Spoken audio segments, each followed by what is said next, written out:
Hey everyone, welcome back to my YouTube channel. I am John Brown, and today I'm checking out two awesome audio outboard gear units from Stam Audio, the SA4000 Mark II and the SA-609.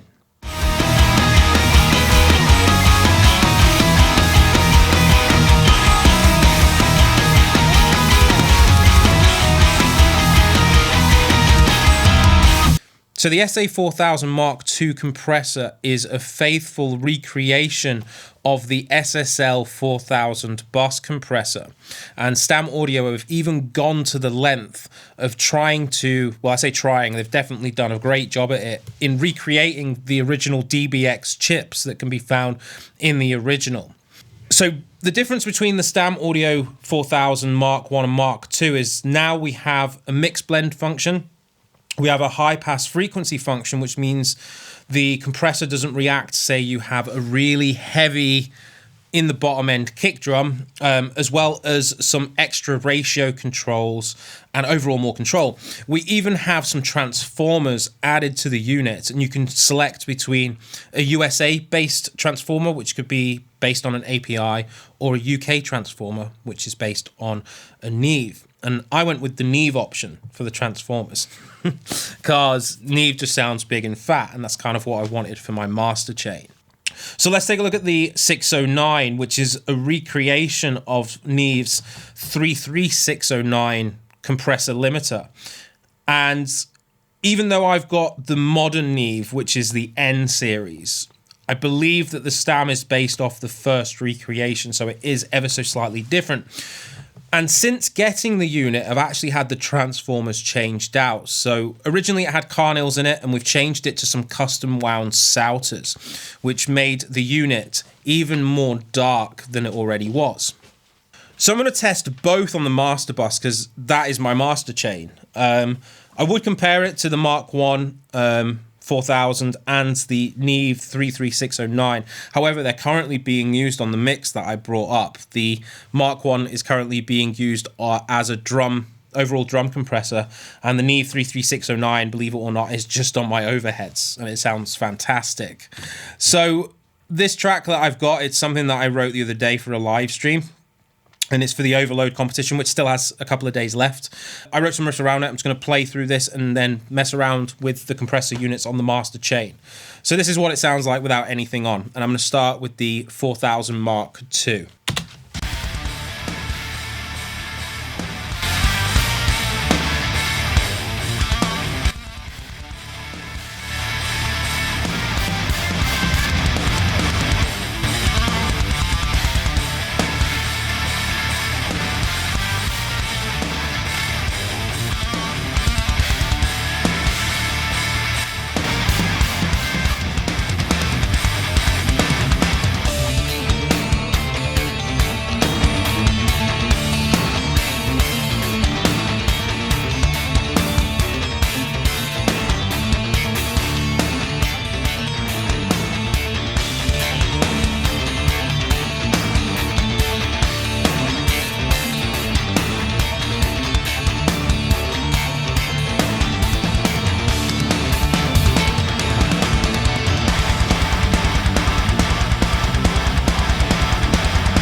Well, that sounds pretty damn epic.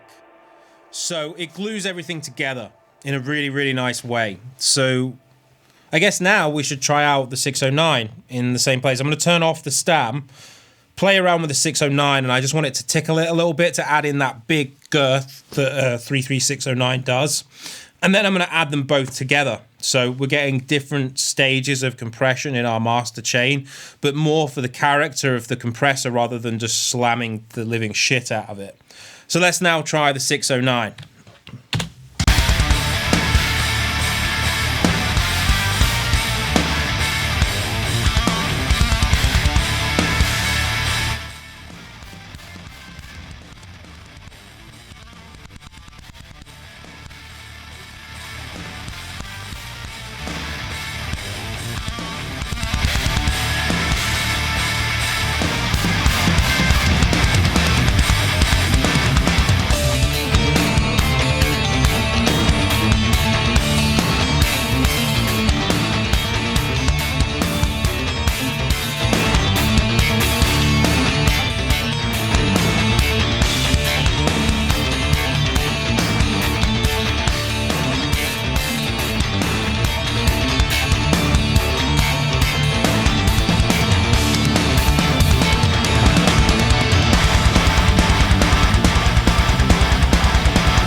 That sounds really, really good. So now I'm going to put both the Stam 609 and the 4000 Mark II on for our master chain. So here we go.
Just so you guys can hear it properly, I'm going to turn off my SonarWorks. So this is it without the SonarWorks.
I love that reverb. The reverb's made by Arturia, and it sounds absolutely amazing. It's this one, the intensity reverb. It just sounds fascinating to me. So good job to Arturia for that. Just to shout out in this video. So that is a look into the SA4000 Mark II and the SA-609 from Stam Audio. I'm actually going to compare the Mark II 4000 to the Mark I 4000 and the 609 obviously to the AMS 33609N. And see how they compare. But I've already done the comparison, just not on video, and they both sound absolutely spectacular. And yeah, I mean, the 609 is very, very close to the Neve 609, especially when the Neve is set to fast attack. And the 4000 Stam Mark I and Mark II are very similar, but there's just a little bit more control over that Mark II one, which gives it the edge, especially as a mastering compressor. So thank you very much for watching my YouTube channel. Let me know what you think of the sound in the comments below, and I'll see you next time. Peace.